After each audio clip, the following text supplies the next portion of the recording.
D-Va-Tox and her crew. D-Va-Tox is a thrill-seeking antagonist who enjoys challenging the hero's intellect through her use of gadgets, puzzles, and mind games, often subjecting them to deadly traps as part of her twisted psychological experiments.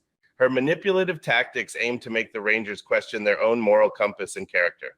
D-Va-Tox is rumored to be a demon from the demon realm. She escaped through cracks on Earth, which was created by the fallout post-war of Zordon's forces and the Evil Alliance. Taking over the pirate gang, she expanded her empire. The foot soldiers, called Piranatrons, were created by Porto, the human resources manager. Porto creates temporary cracks between Earth and the demon realm to recruit demonic monsters. D-Va-Tox uses these demons for entertainment rather than their abilities. The demons have a destructive mentality where humans are their toys and are released one per week to prevent an uprising. Besides, Porto's technology can only create a crack after a week of recharge. Porto discovered many different parts of different decommissioned tactical robots of the Machine Empire. After collecting enough parts, Porto Frankensteined these pieces together and created General Havoc. Havoc assists in battle analysis and devises innovative strategies against the Rangers, which escalates the battle. However, D-Va-Tox's overcomplicated poetic injustice clash with Havoc's efficient and practical approach. The two often bicker and the villain's plans fall apart.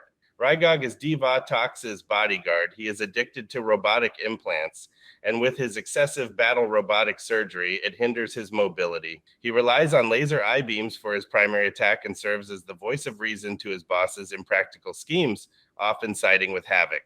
Elgar worships D-Va-Tox and finds her hilarious, but he's a bumbling fanboy who D-Va-Tox keeps around because he lives off his parents' legacy funds and pays D-Va-Tox's antics with his daddy's wealth. Just imagine that popular streamer girl who keeps a rich fanboy simp around. Demons are released in the city, but the dim-witted monsters clash with their D-Va-Tox cerebral plans. Ironically, the monsters are usually destroyed by their leaders' plans. D-Va-Tox's games mentally impact the Turbo team, like lacing jackets with nanobots that let their intrusive thoughts sink in and speak their minds in the crudest and rudest way possible. D-Va-Tox acts childishly to mock the Rangers and past villains. Analogy would be like, you tried taking out the heroes with giant killer mutants. I used pizza that nearly brought the Rangers down to their knees. With my lack of trying giving the same results as you at your best, don't you feel foolish? The events in Turbo remain the same, but now we understand D-Va-Tox's intentions. Blue Centurion arc. After the crossover events with Mighty Morphin, Zeo, and Turbo movie, Eltarian technology now can free Zordon from the time warp. It is time for Zordon's departure. Zordon must return to Eltar for recovery. He expended considerable energy using the Sword of Light to empower the Mighty Morphin powers, retrieve Kimberly from the past, and temporarily divide the Zeo crystal energies. The question remains, who will lead the Turbo Power Rangers? Later on, D-Va-Tox unveils her secret weapon, the Blue Centurion.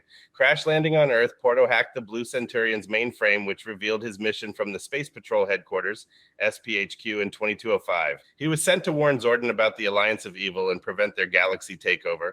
Now, the Blue Centurion must prepare the Rangers for the impending threat.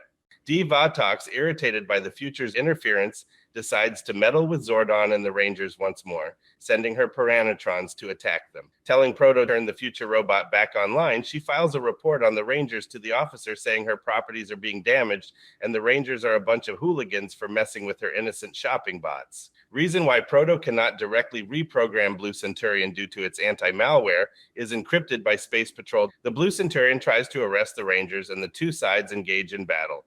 Zordon warned the Rangers not to harm him as he is an intergalactic officer of the law. Seeing the Rangers' powers might be too much to handle and could cause harm to bystanders, the Blue Centurion retreats. After a few episodes of engaging the Blue Centurion, Elgar overhears Havoc talking to D-Va-Tox, where Blue Centurion would realize their true intentions. Thus, Eglar took the liberty and made Proto send a demon to attack the Blue Centurion. The Blue Centurion was ambushed by the demon, but Blue Centurion was saved by the Rangers who stopped him. The Blue Centurion, realizing D-Va-Tox manipulated him, feels embarrassed and files a report against himself. His supervisors at the Space Patrol headquarters are displeased and suspend him. The Rangers discover a bomb planted by D-Va-Tox inside him and take him to the command base. Inside the base, the Rangers examine the bomb but accidentally disable some battle circuits. The bomb eventually explodes harmlessly. D-Va-Tox appears via hologram, mocking the Rangers and sharing the classic prank on Space TikTok. The Blue Centurion is immobilized and suspended by his superiors, feeling blue. While speaking to Blue Centurion, Zordon realizes his familiarity with the Rangers' new powers, possibly due to similarities with the team he led. Billy's designs may have been inspired by that team. Blue Centurion, no longer involved in police work, becomes an ideal mentor, helping him overcome robo-depression. Blue Centurion succeeds Zordon as the mentor with no Demetria. Zordon returns back to Eltar for retirement after 10,000 years of battle. This season, D-Va-Tox constantly evades Blue Centurion, developing a rivalry with him. She devises unpredictable schemes to test and torment the Rangers and Blue Centurion, ranging from harmless pranks to potentially lethal traps, like using pizza as bait. Blue Centurion, resembling a police drill sergeant, initially treats the Rangers like robotic cadets, overlooking their youth and especially Justin's age. While strict and stubborn, he grows fond of the Rangers, contrasting Bulk and Skull's relationship with Detective Sloan. Over time, he learns to be more compassionate and human, coincidentally, as Billy loses his own humanity. Blue Centurion discovers the essence of being human and recognizes the Rangers as flesh and blood. The Blue Centurion mentors the Rangers, though his explanations with police jargons can be confusing.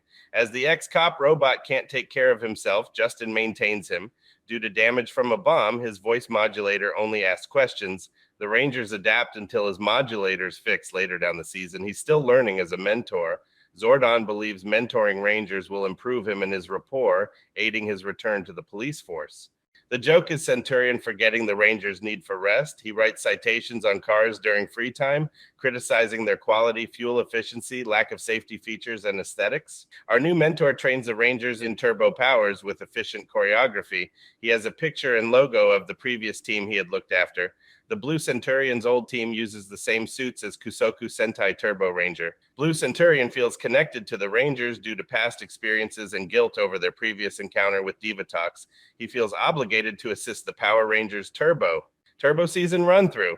Throughout the season, D-Va-Tox has been making many attempts to steal Dragonzord and Titanus by making a lot of ridiculously laughable diversions, but ultimately failed.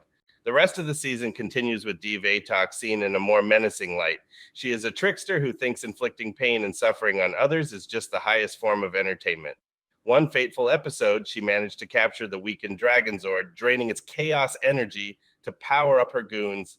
Due to the escalation of the battle, D-Va-Tox wants to harass the Rangers in many ways. One of them was to possess the wounded Titanus again, which the Rangers tried their hardest to protect. D-Va-Tox learned how to effectively battle against the Zeo Rangers' fighting style for a while already, pulling the wool over her eyes when she was tricked that Titanus was fully healed and was used to destroy her, but it was actually to send Titanus to Aquitar to heal. In time, Justin was able to fix Blue Centurion's mainframe, allowing him to fight side by side with the Rangers again. He would usually spar with the Rangers to ensure his motor functions are working properly. Because of his exposed mainframe, he could lose control, even by just a fly flying inside. When he fights with the Rangers, his skill set could beat up all 5 of them at ease.